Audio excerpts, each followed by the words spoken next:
Nós saudamos os irmãos com a paz do Senhor. Amém. E convidamos os presentes a se pôr de pé, a fim de sermos gratos a Deus por esse momento, por esta oportunidade. E saudamos você que também está em casa nos assistindo, pelos recursos tecnológicos, pela internet e pelos meios que temos à disposição para realizar a obra de Deus. Sejamos gratos ao Senhor. Eterno Deus, ao teu nome rendemos graças por estarmos aqui, pois o Senhor tem nos guardado, nos protegido e nos conduzido até o teu santuário, a fim de que juntos pudéssemos estar aqui e aprender da tua palavra, daquilo que o Senhor tem preparado para nós nessa noite. Que o Espírito Santo nos assistir e a cada um dos teus filhos que aqui estão e aqueles que estão nos assistindo pela internet, de sorte que possamos crescer na graça e no conhecimento do Senhor para a tua própria glória. Certo? Da vitória, nos oramos em nome do Senhor Jesus. Amém. Bom, Jorge, por gentileza, nos auxilie aqui com a harpa cristã e depois a gente continua com aquilo que a gente havia combinado de fazer para a glória do nome do Senhor.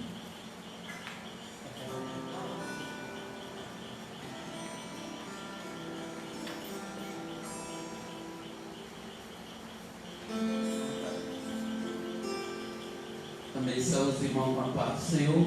Amém. Graças a Deus mais uma vez unido na presença de Deus, louvando, agradecendo o nome dele. Louvado seja Deus. Vamos entoar o hino de número 26.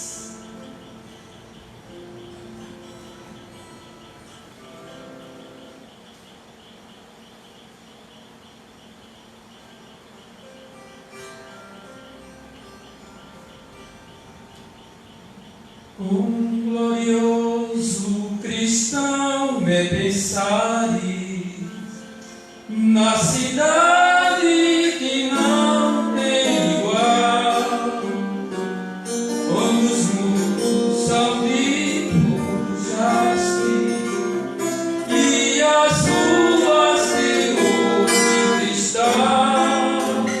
Pensa como será glorioso se a triunfal multidão que cantando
36.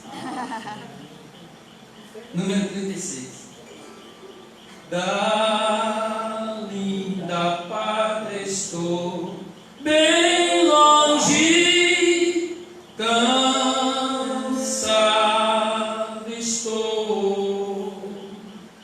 Eu tenho de Jesus saudade, oh, quando eu vou.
Queridos e amados irmãos, gostaria de compartilhar um versículo da palavra do Senhor, que encontra-se na Epístola de Paulo aos Gálatas, capítulo de número 4, versículo de número 16.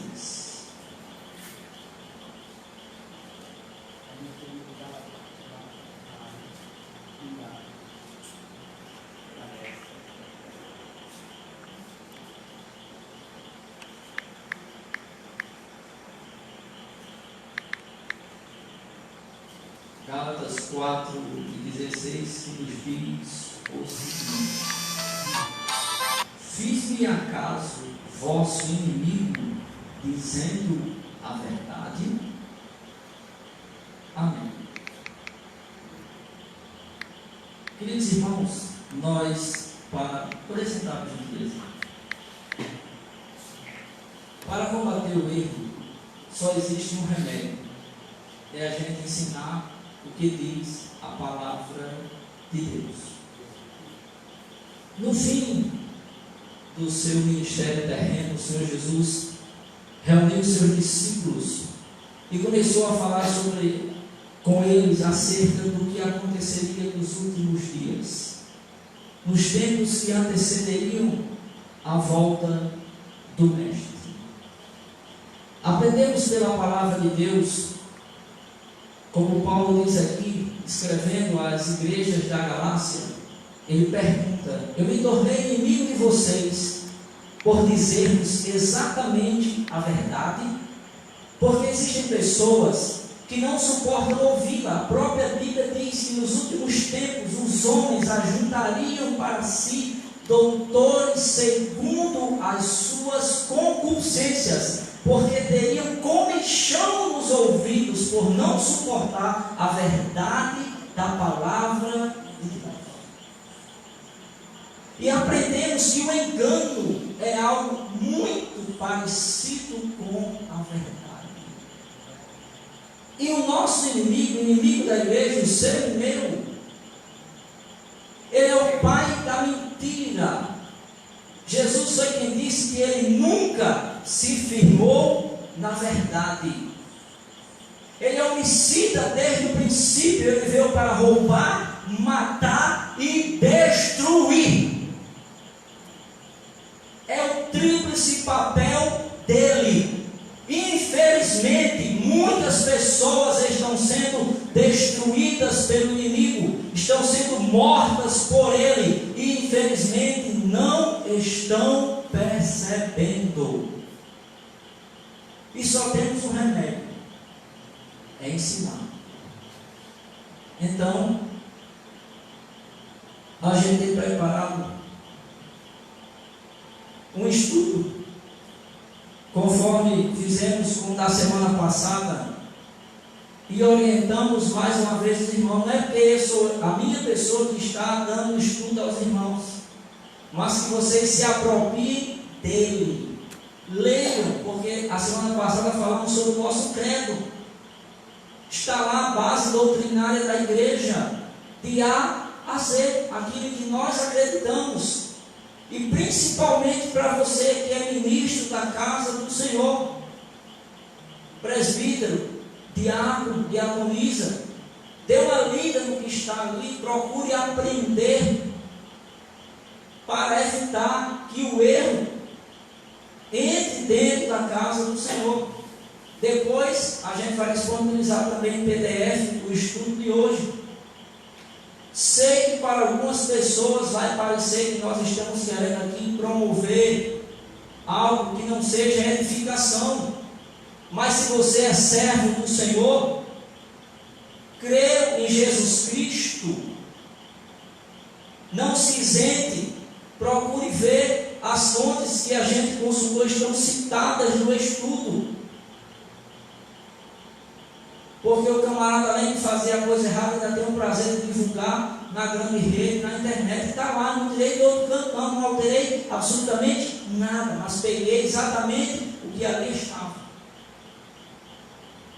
E hoje o nosso estudo é sobre esse velhinho que está aqui. Talvez você não esteja conseguindo enxergá-lo, mas vai estar disponível, junto com a sua esposa,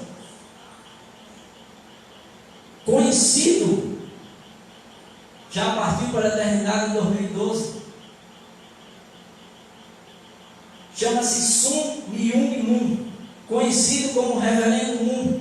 Nasceu na Coreia antes da divisão em 1920. É o segundo filho dos 8 que faziam parte de uma família camponesa de cristãos presbiterianos. Já percebeu, meu amado, que geralmente quem esposa uma doutrina diferente sempre sai de dentro de uma igreja evangélica que ensina a verdade? Se você procurar na história dos mormons, Joseph Smith nasceu num lar cristão. Se você procurar na história dos testemunhos de Jeová, Charles Taze Russell saiu de dentro da igreja evangélica. os outros que abandonaram.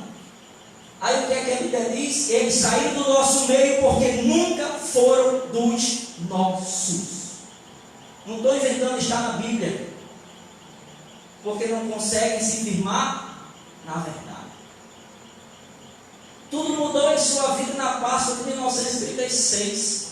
Enquanto orava em uma montanha, aquela prática de ir para o monte, quando Jesus disse à mulher samaritana que o lugar de você orar onde você estiver, porque eu e você somos templo do Espírito Santo de Deus. Ele afirma que ali teve um encontro espiritual com Jesus. Durante os anos seguintes, ele estudou e pesquisou a Bíblia, até que em 45, atendendo a um chamado de Deus, começou a pregar uma nova mensagem de Deus.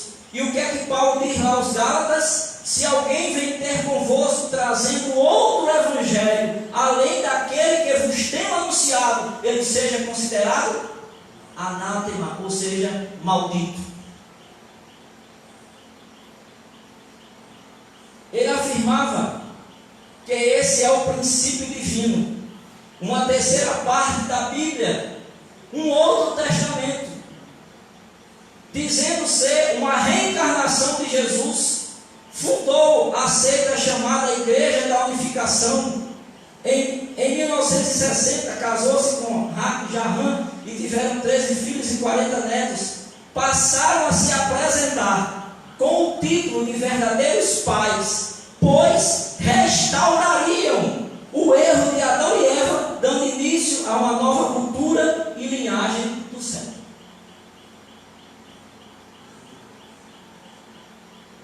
Mon procurou se preparar para o cumprimento dessa missão através dos estudos das seitas e dos cultos populares do Japão. E ele disse que está estudando a Bíblia.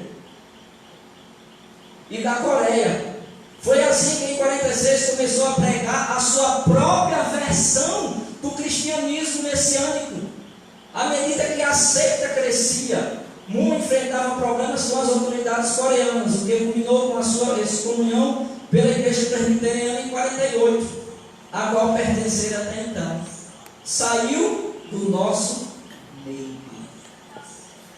Moon afirma ainda que durante 9 anos que se seguiram a revelação, uma série de princípios lhe foi revelada, o que resultou em sua capacidade de entender claramente a natureza do universo, o significado real da história e a interpretação real das parábolas e símbolos bíblicos. Quando Pedro escrevendo disse: nenhuma escritura é de particular interpretação, a Bíblia interpreta ela mesma, não precisa de mim, só do Espírito Santo. Não é o homem que vai dizer, mas ele dizia que ele era o cara que sabia. Os seguidores da seita, chamados de Monitas, acreditam que Mon e a sua esposa vencerão o diabo, de quem Adão e Eva foram vítimas. Os seguidores da seita são considerados por ele como sendo Abéis, enquanto que os demais são os Caíns. Eles se preocupam em ganhar adeptos, os quais são os filhos, com o objetivo de formar uma grande família espiritual, que dirigirá a terra e unificará todas as formas de culto. Isso é ecumenismo, irmão. Contrário ao ensino da palavra de Deus. Complementando o cristianismo que está no momento inacabado. A família de Moon é divinizada e tida como a família perfeita do universo, a qual Deus levantou para colocar as coisas no lugar. Quando Deus só colocar as coisas no lugar, só precisa de 2 pessoas, não é um homem e uma mulher, não. São as 2 testemunhas do Apocalipse, está lá na Bíblia. Com 2 pessoas que só escutam e só obedecem exclusivamente a Deus, Deus coloca o mundo de cabeça para cima. Está na Bíblia. O ensino de Moon tem o propósito de desvirtuar a obra de Cristo e anular o testemunho do Evangelho. Segundo Moon, o propósito de Deus é constituir uma família perfeita aqui na terra. Mas o propósito de Deus é salvar os pecadores perdidos através de Jesus Cristo. O ensino monita é antibíblico e satânico, digno do repúdio de todo cristão verdadeiro.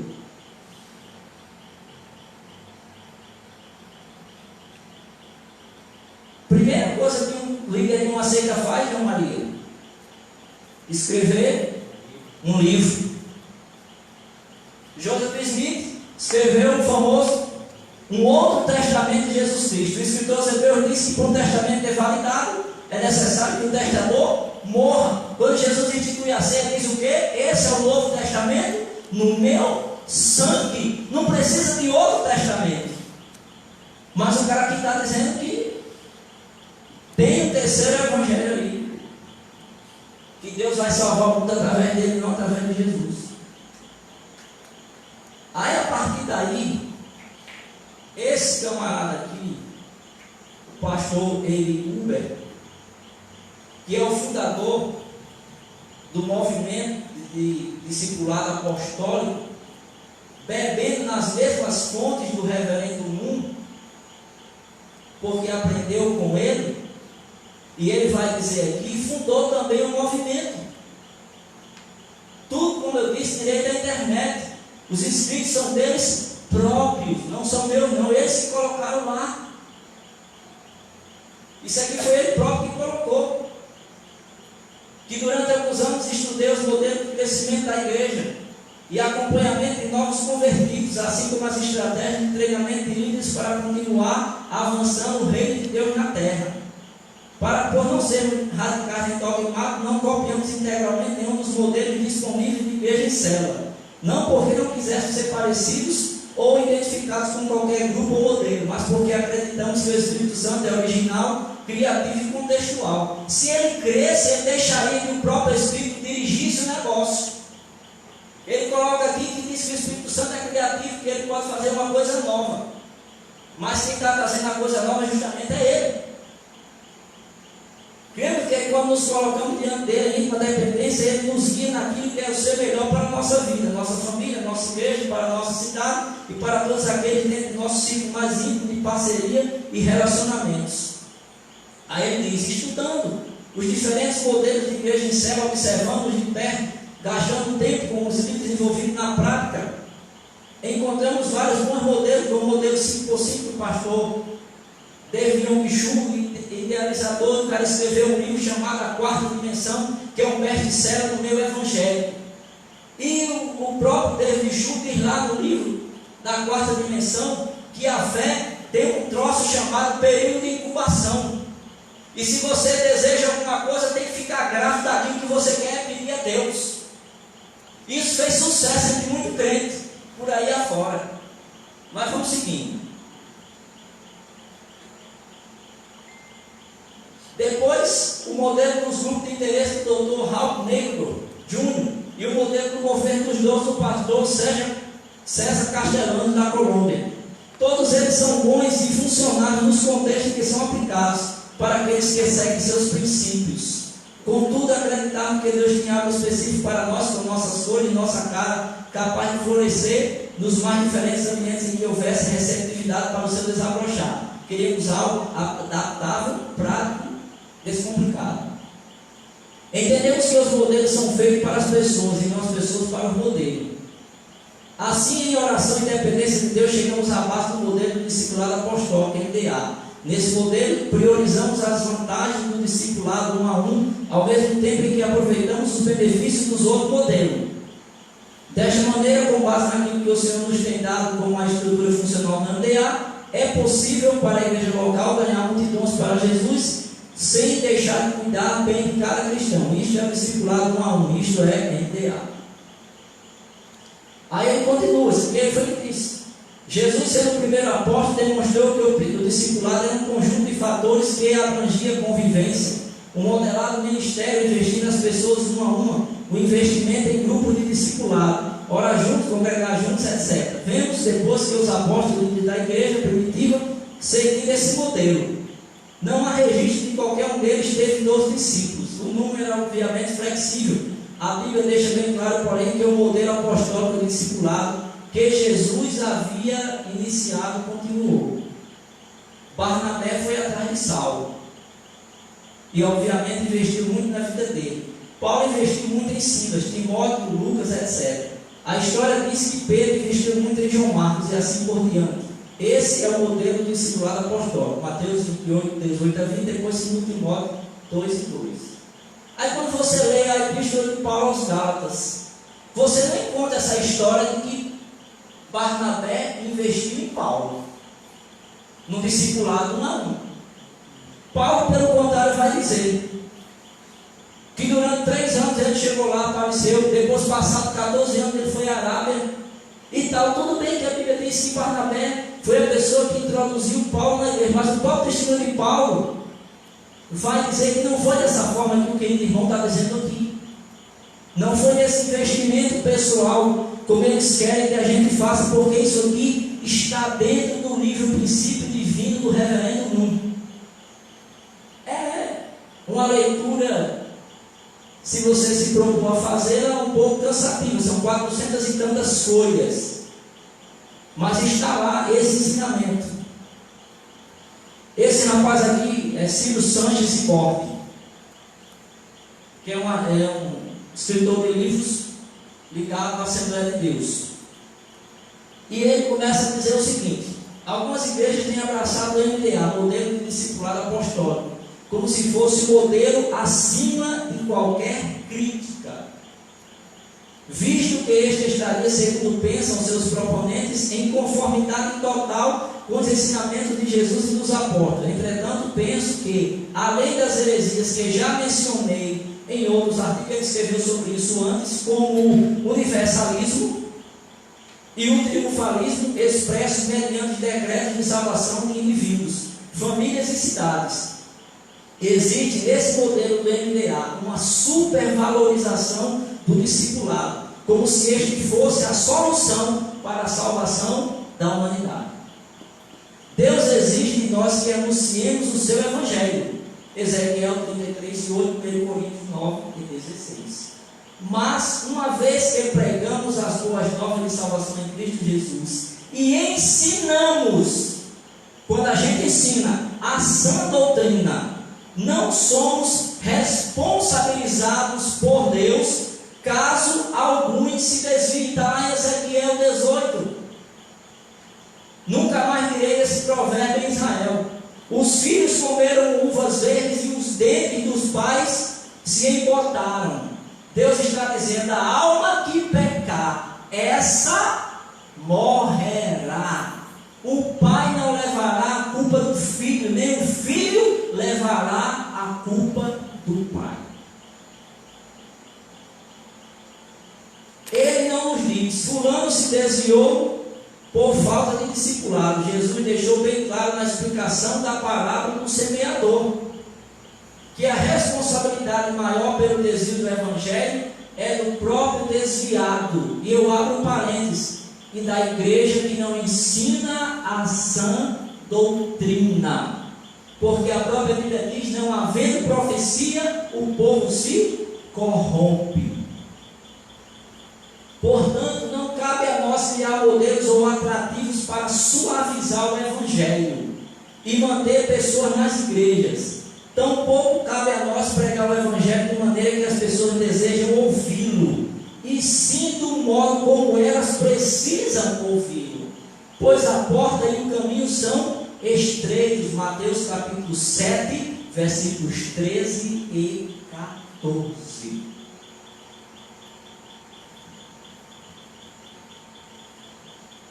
Aqui,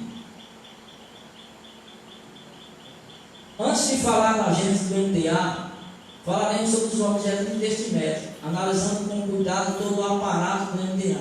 Percebemos que seus objetivos transcendem ao que de início nos é apresentado. Com certeza você se deparará neste artigo com motivos de formas que não sabia que era deste método, mas entenda que esta é a ideia: o terreno é você. É muito bem preparado para sempre receber novas ideias. Eles não implantam tudo de uma vez. Então, pois bem, vamos aos objetivos do MDA segundo a visão do reverendo Honesto Figueiredo da Igreja Presbiteriana, quando ele fala sobre o G12 em seu livro, o Segredo do G12, publicado pela editora Cultura Cristã. Primeiro, angariar a simpatia dos pastores e membros das igrejas estabelecidas e institucionalizadas. Colocar e manter como posição primária de suas pregações, enquanto lhe convier e for útil, os temas mais evidentes da igreja: família, evangelização, santificação. Esta é a forma mais atrativa para implantar as suas ideias, por o contrário seriam negados. Tentar estabelecer pela presença de seus encontristas no interior de cada denominação a diferença qualitativa em termos carismáticos entre seus membros normais e os melhorados pelo MDA e seus encontros. Nem todos sabem, mas no MDA, assim como no G12, se tem os famosos encontros com Deus. Não importa o nome que se dê, mas sempre vai ter lá dentro um. Dizem que uma pessoa somente é transformada quando passam por esses encontros. A Bíblia diz que nós somos transformados pelo Espírito Santo de Deus. Não é por fazer esse ou qualquer outro tipo de novidade que se invente por aí afora, não. Impedir pelo maior tempo possível a exteriorização de suas doutrinas e objetivos. Quem faz encontro sabe que não pode dizer nada do que aconteceu lá. É tudo segredo. Recolher membros das igrejas para atividades religiosas paralelas secretas, às vezes com Bíblias, não apenas sigilo de atividade, pois o sigilo de conteúdo é o mais cuidadosamente preservado, nada de apostila distribuída e nada de gravação e filmagem por qualquer participante. São os encontros com Deus. Eu perguntei a gente que foi fazer um encontro: qual é a primeira providência que se toma quando chega lá? Toma-se o celular de todo mundo e impõe o voto de silêncio. Você não pode conversar com ninguém durante o encontro lá. Deslocar a obediência e a fidelidade devidas a Cristo para os líderes do MDA e para aqueles pastores que rezam pela sua cartilha. Buscam até enganar os pastores mais conservadores, que acham que podem fazer uma divisão do que é bom no MDA e do que não é. Estes estão enganados quando acham que alguma coisa pode se aproveitar. O que acredita ser parte boa, na verdade, é a porta que entra tudo o que não presta. Algo muito enfatizado na visão deles, além do que já foi apresentado, é a questão da liderança, que todos precisam se submeter. É dever de cada um ter uma cobertura espiritual. Utiliza-se de textos bíblicos descolados e fora do contexto para aparentemente dar uma ideia de que realmente isso é algo benéfico e divino. Porém, na verdade, esta cobertura tem uma outra finalidade: um direcionamento passivo para cada membro, uma vez que você não poderá ir contra a sua liderança. Irmão, nós estamos sob a cobertura espiritual de quem? Do Espírito Santo de Deus, irmão.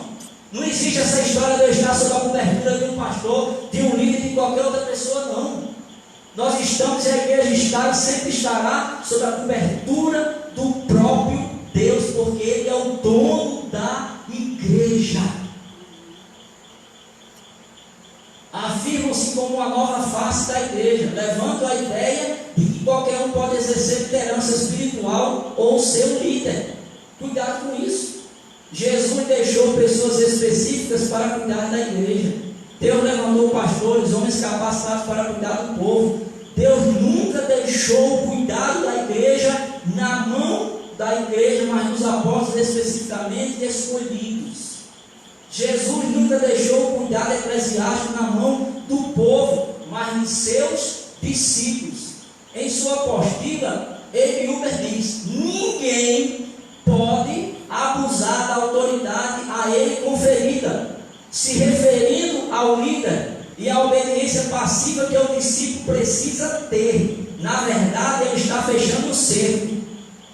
Este elo ou esta ligação submissa faz com que automaticamente todos estejam envolvidos de uma forma cega e sem reflexão.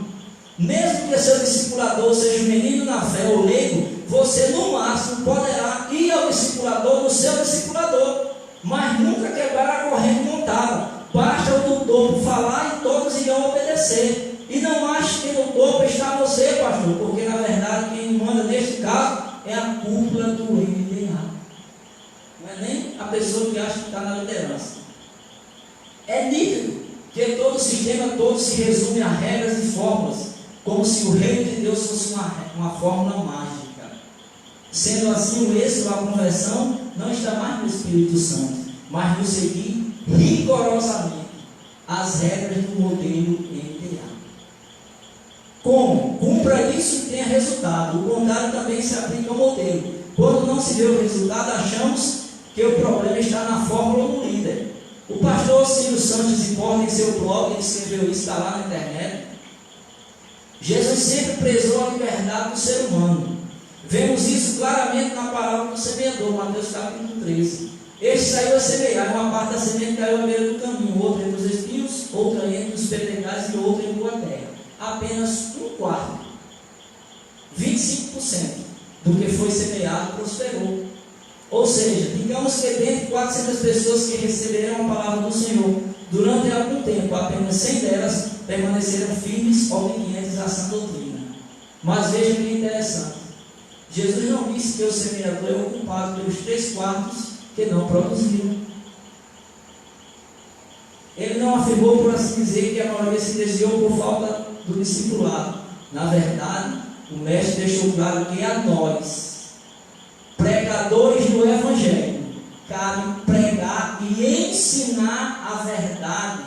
E as pessoas que nos ouvem são responsáveis diante de Deus, uma vez que já receberam a boa semente. Aí daqui o site vai estar disponível para os irmãos. Deixa eu perguntar um negócio aqui nos presentes. Quantos convertidos Noé conseguiu com a sua pregação? Nenhum. 120 anos, zero conversão. Mas vai que Noé tivesse aprendido o modelo do discipulado 1 a 1, então a arca não era para estar cheia de bicho, era para estar cheia de gente. Se você olhar na história das missões modernas, teve um pregador que passou 12 anos pregando num país para obter a primeira conversão. Porque o nosso papel e a nossa responsabilidade é expor a palavra de Deus e deixar o Espírito Santo trabalhar na vida das pessoas. Também eles falam na história da cobertura espiritual e confissão de pecados. O cara voltou a ser católico de novo, tem que confessar os pecados agora. Paulo mostra que a relação dele era com Jesus. Não foi com um apóstolo, não teve um discipulador, o que teve foi uma orientação de Barnabé. Sobre os detalhes desta orientação, a Bíblia se cala, evidenciando assim a falta de interesse da Bíblia pelo assunto. A relação de Barnabé com Saulo é a relação que a Bíblia nos orienta quanto aos que vão chegando para caminhar na fé conosco, orientá-los como bebês recém-nascidos, e com o passar dos dias e dando alimento mais sólido. Não vejo Jesus dizendo para João discipular Pedro, para Tomé discipular Judas, ou para Tiago discipular Bartolomeu. Nada de confessionário pessoal ou particular. Se fôssemos seguir à risca o que a Uber fala, quando a proibição de nos separarmos do discipulador, como explicaríamos o fato de que Paulo discordou de Barnabé e acabaram cada um saindo de um para um lado e outro para o outro? A Bíblia diz: eis que vos envio como ovelhas para o meio dos lobos. Não diz nada sobre cobertura espiritual. O Evangelho é a nossa cobertura. Fico me perguntando nesta visão do MDA, como um crente em Jesus que mora sozinho num lugar longínquo faria? Ele estaria sem cobertura espiritual? Estaria ele sem a bênção divina pelo amor de Deus? Jesus é o nosso mediador. Ele é o nosso acesso a Deus. Não é um discipulador. Não um discipulador. E aqui, para quem quer aprender, está aqui. De acordo com o professor R.V.G. Tasker, no texto de Mateus 28:19, a correta interpretação da palavra de Deus. A palavra discípulo, no grego, é mateteu.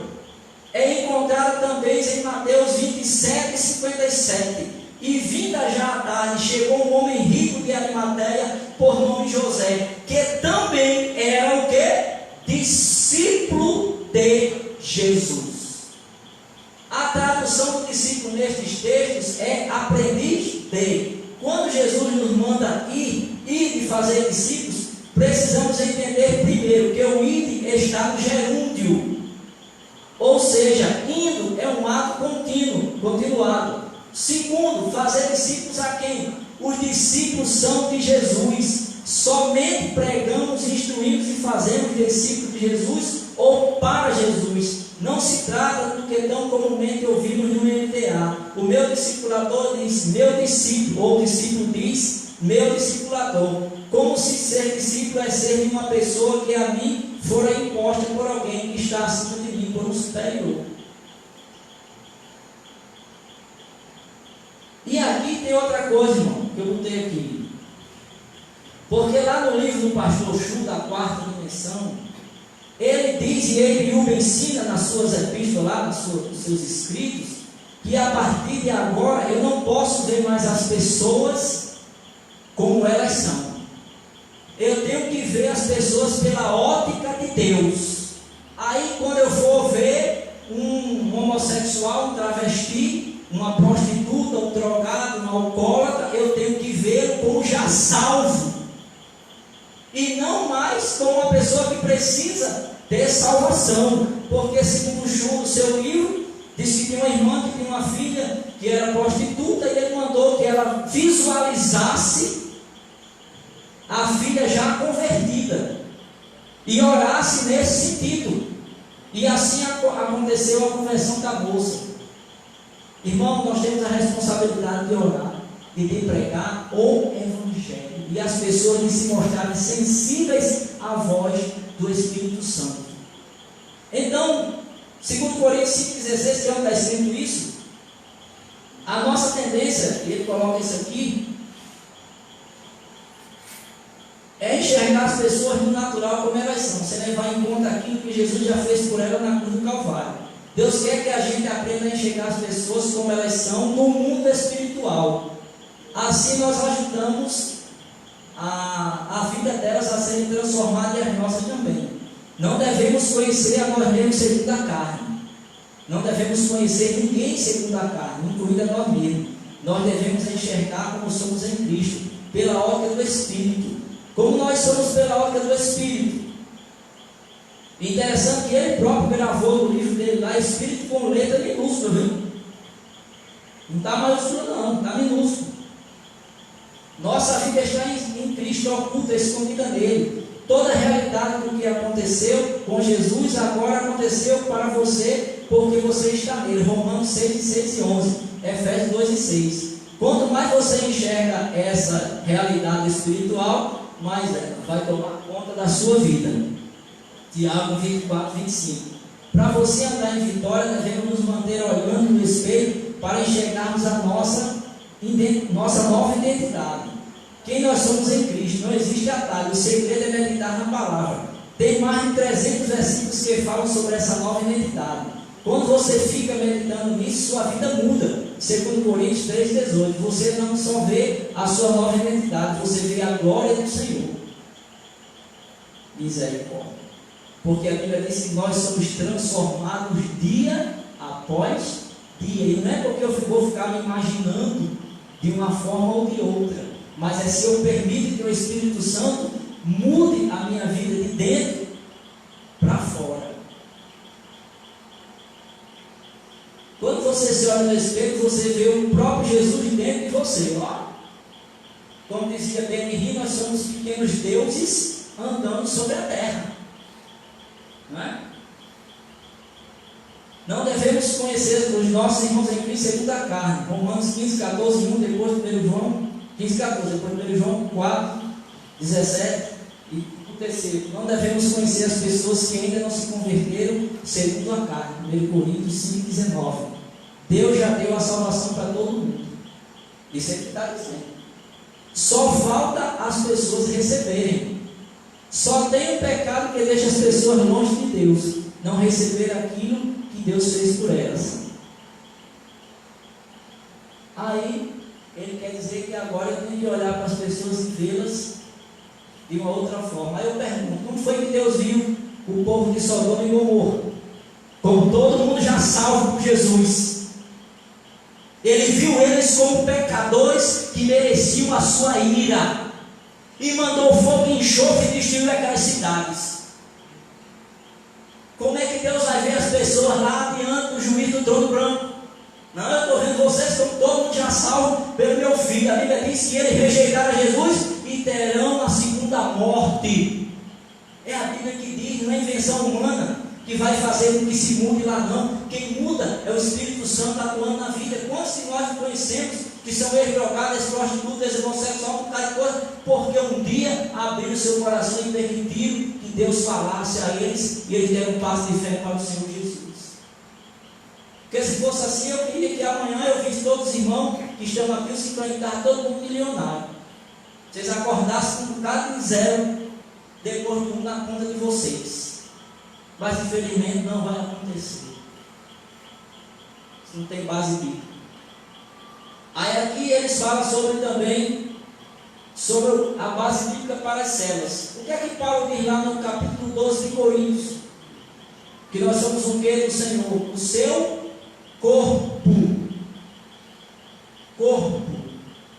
Somos membros do corpo de Cristo. Nós somos células. Nós somos um corpo. Paulo disse: uma célula disser para outra célula, disse: se a mão disser para o pé, porque você não é pé, você não faz para o corpo, nem por isso você deixará de fazer parte do corpo. O próprio Deus é uma célula. Igreja, Maria? Podemos dizer isso, ele está dizendo isso aí de Uber. Pois é.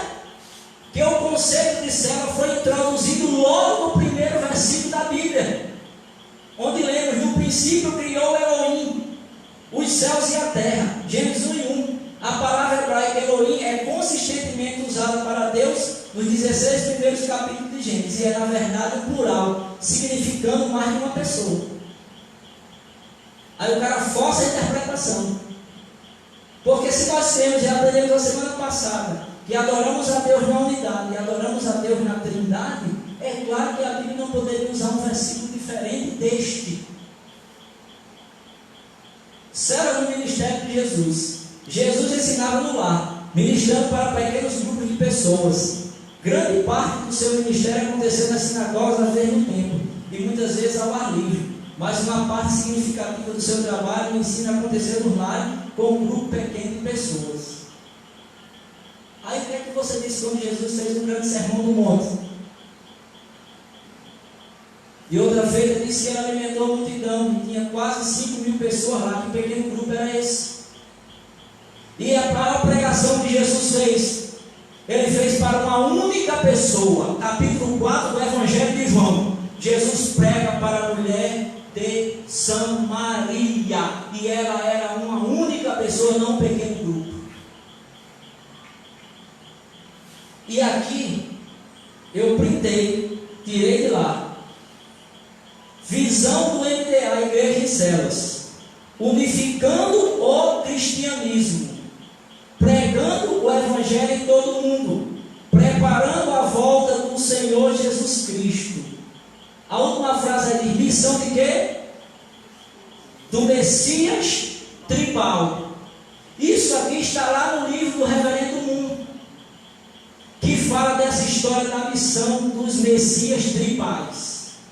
Tirei de lá, está lá nos slides dele mesmo. Aqui os lemas relacionados à Igreja do Lar, de 1979 até 1983, escrito e falado pelo próprio Reverendo Moon. Em 79 ele diz: construindo o reino dos céus através da Igreja do Lar.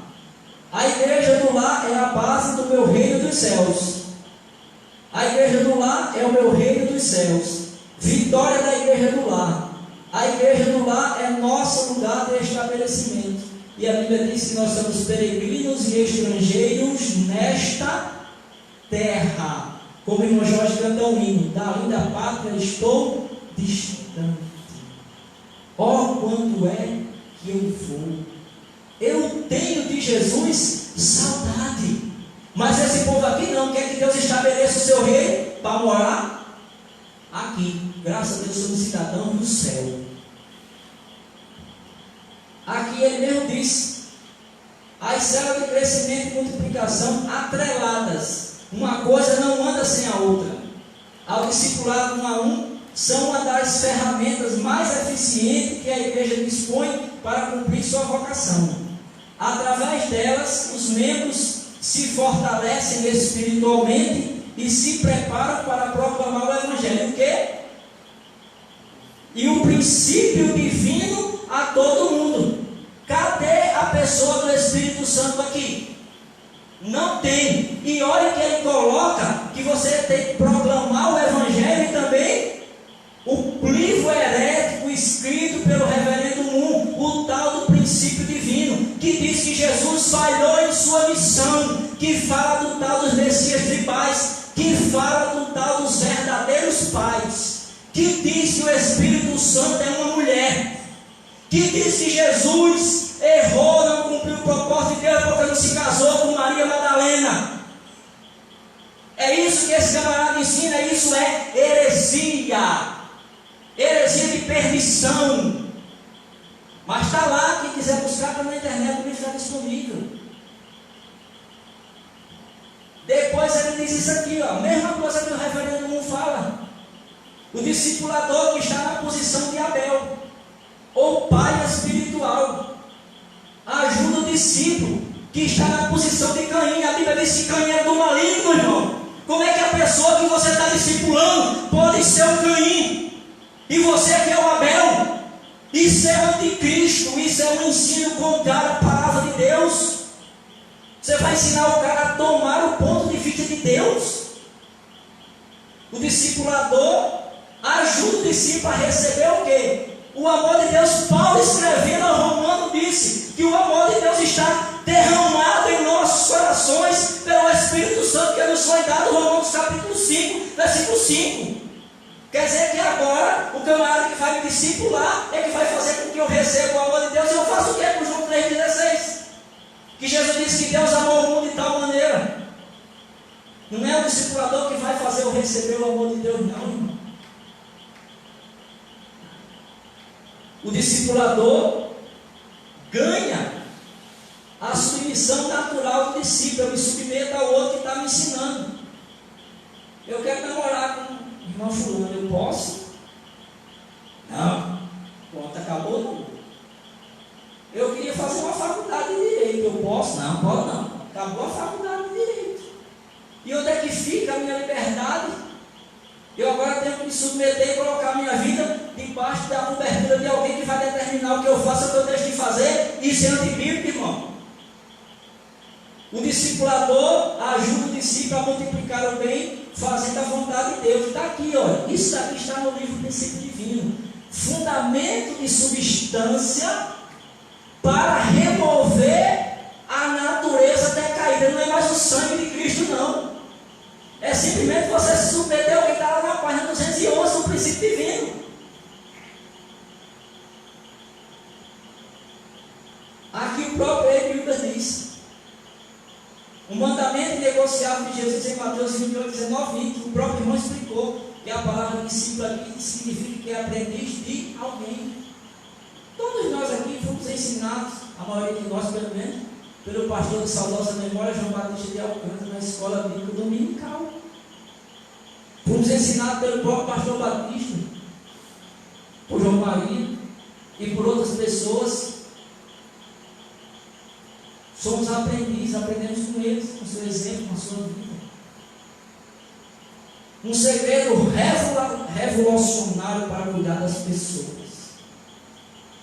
Aí ele vai, olha o que é que ele diz aqui.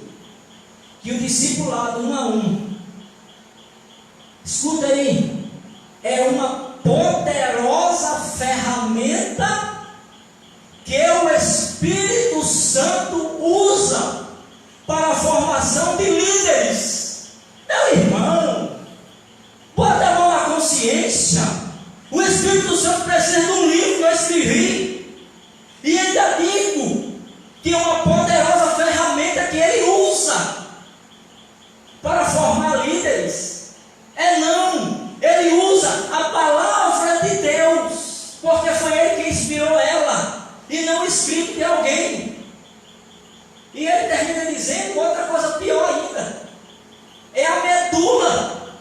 que sustenta todo o corpo da igreja.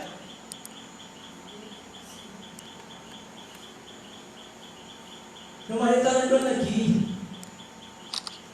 A medula é depósito de quê?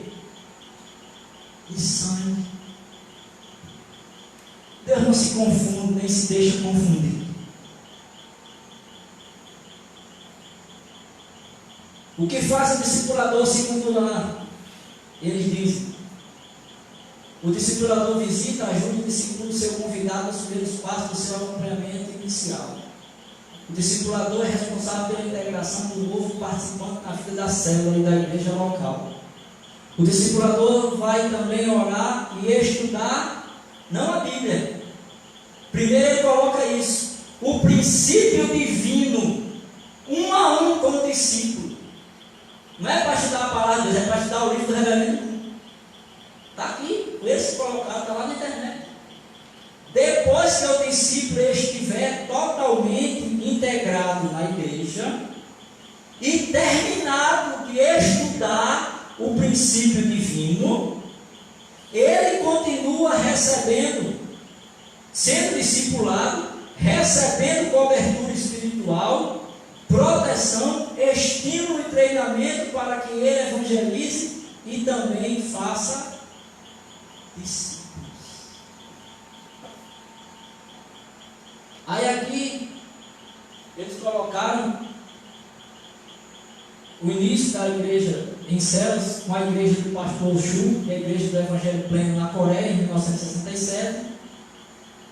Citaram novamente Mateus 28, 19 e 20. E depois uma citação do Reverendo Moon. Olha como ele faz parte dos ensinos do MDA. Olha como ele está 100% integrado ao que se ensina lá dentro. Porque não é a Bíblia, mas é o livrinho dele, o tal do princípio divino, que é a base do que funciona aqui. A igreja do lar é a base do reino do céu. Irmão, quem é a pedra angular da igreja? É Cristo, irmão. Deus não deu essa preeminência a ninguém, não. Mas o camarada diz aqui que a igreja do lar é a base do reino do céu. Isso em 1978. E depois ele disse que o cara tem que se tornar submessivo tribal para 360 casas ou 430 famílias, multiplicando as células. Não falar de pequeno grupo, como é que o camarada se torna para uma responsabilidade de 360 casas ou 430 famílias? Diz uma coisa, depois ele desmancha o que ele vem dizendo no começo. E aqui, olha, foram as palavras do Reverendo Moon. Desculpem. Em 5 de maio de 2013, no sermão transmitido para todas as nações, do Dr. Yang Shang-Chi, presidente da FFUPM da Coreia, que é o nome da igreja dele lá, no Centro Cheongji da Paz Mundial, ele citou o versículo de Mateus 16, 19. Jesus diz a Pedro: eu te darei a chave do reino dos céus, e tudo que ligado na terra será ligado no céu, e tudo que desligado na terra será desligado nos céus. Aí ele foi e disse: agora estou entregando a chave que pode salvar toda a tribo. Estou ungindo vocês como Messias. Irmão, Messias só teve um, que foi Jesus. Messias significa ungido por Deus. Atos 10, 38. Deus ungiu a Jesus com o Espírito Santo. E o camarada vem dizer que agora está entregando a chave. Eu sei que o prefeito entrega a chave para o Raimundo durante o carnaval. Isso eu sei. Mas isso aqui é para separar. Estou entregando a chave que pode salvar toda a tribo. Estou ungindo vocês como Messias. E quem vocês vão trazer terá salvação. Hoje a chave do reino do céu é a igreja do lar, da família, home grupo, pequeno grupo, célula, Messias tribal. Reverendo Sun Myung Moon, página 9 do livro Igreja do Lar. Aí isso aqui que ele diz: a mulher do mundo. Temos que educar a cada pessoa com um coração paternal, cuidando dos visitantes dia e noite, discipulado. O único desejo do Pai antes de sua ascensão não era Jesus, não, era o Pai referendo 1. Ele pediu para nós de cumprir nossa missão de Messias tribais, verdadeira mãe, na Assembleia Geral dos Líderes da Igreja na Coreia, 3 de abril de 2013. É importante que todos os pastores e membros unem e testemunham evangelismo. Não é sobre Jesus, é sobre os verdadeiros pais para toda a humanidade. 200 milhões no Brasil. Então, irmão, a gente vê que isso aqui não tem nada a ver com o Evangelho. É um outro Evangelho, baseado numa visão do homem que disse que Deus chamou ele para ocupar e terminar a missão que Jesus não conseguiu. É uma heresia, é contrário à Bíblia Sagrada. Mas muita gente abraça isso como fosse a maior verdade do mundo. E quem quiser procurar, como eu disse no início, está lá disponível na internet. Jesus disse que o engano viria. Jesus disse que falsos cristos se levantariam. João, quando escreveu sua epístola, ele falou sobre isso. Ele disse: filhinhos, já é a última hora. E muitos falsos cristos têm se apresentado. Irmão, não é muito diferente de outras igrejas que tem por aí afora, não. Que a autoridade do líder não pode ser contestada em hipótese nenhuma. Você não pode discordar do camarada. A Bíblia, não sou eu não, a Bíblia chama isso de espírito do anticristo. Está lá na epístola de João. Ele vai se sentar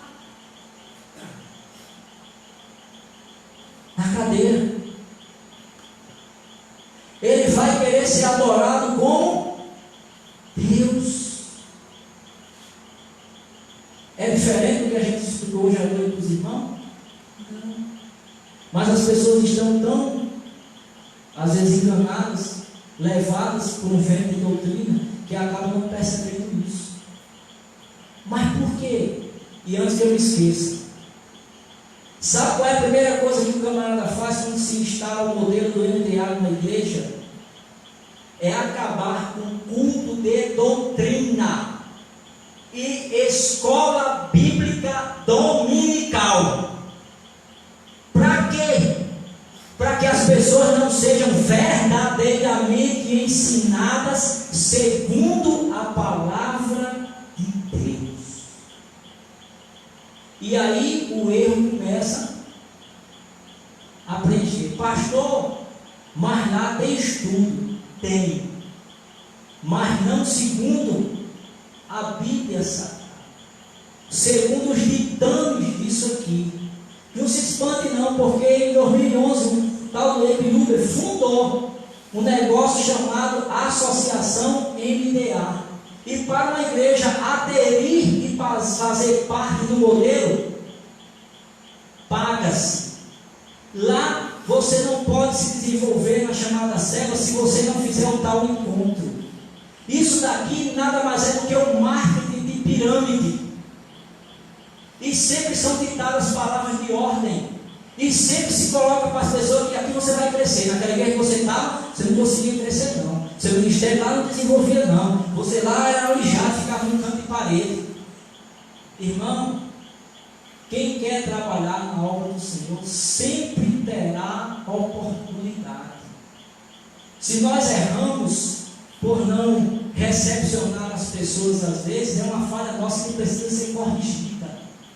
Mas Deus não nos chamou para estar aqui e passar a mão sobre a cabeça de todo mundo, não. Quando Paulo escreveu a Timóteo, disse: a ninguém imponhas precipitadamente as mãos, não te faça participante do pecado do outro. Quando João escreveu a sua epístola, está lá, foi ele quem disse: se alguém vem ter convosco e não traz esta doutrina, não o recebais em casa e nem o saudeis, para que vocês não se tornem participantes das suas más obras. Mas tem muito pastor hoje aí recebendo um padre na igreja. E dizendo que o padre está fazendo um excelente trabalho. E é aplaudido. Irmão, nós não fomos chamados para essa mistura, não. Nós somos chamados, ainda que as pessoas não gostem do que a gente diz, ainda que não concordem, tem todo o direito de discordar. Mas nós apresentamos a verdade, que está disponível para quem quiser ver. Mas como sempre que você vai ver isso, pergunta para o testemunho de Jeová se ele pode acessar um site de quem é este testemunho de Jeová. Ele não vai acessar, porque ele já foi devidamente orientado.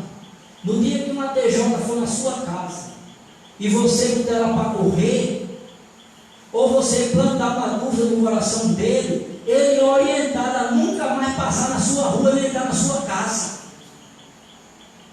Já vi isso acontecer comigo e com outros irmãos. Marido e irmã Sônia, estava recebendo eles em casa, começaram a ensinar. Aí eu disse: pastor, eu não queria mais ver esse camarada aqui em casa não, o que é que eu faço? Aí eu disse: muito simples, Rinaldo. Quando o cara chegar e vamos orar,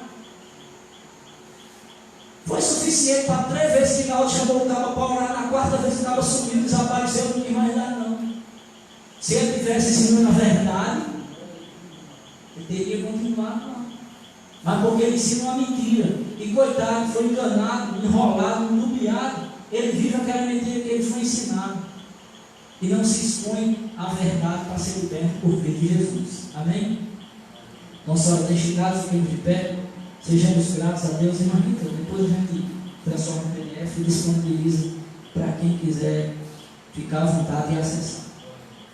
Deus eterno, ao teu nome rendemos graças por estarmos aqui, nós os teus filhos, que tem vindo hoje à noite para ouvir a tua voz e aprender um pouco da tua palavra. Agradecemos pela ajuda do teu eterno Espírito e esperamos no Senhor que aquilo que temos ensinado hoje não temos um intuito de magoar nem ferir nenhum dos teus amados filhos, mas de esclarecer-os acerca da verdade da tua palavra, para que eles possam consultar ao Senhor se porventura estiverem na dúvida, porque o Senhor tem a resposta pronta para cada um deles.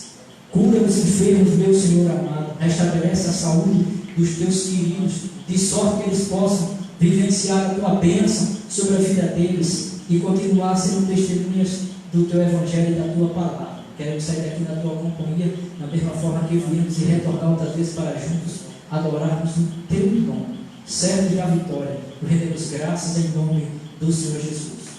Amém. Que a graça de nosso Senhor e Salvador Jesus Cristo, que o amor de Deus Pai Todo-Poderoso, que a comunhão e a consolação do Espírito Santo de Deus permaneça sobre esta igreja reunida desde agora e para sempre. Amém.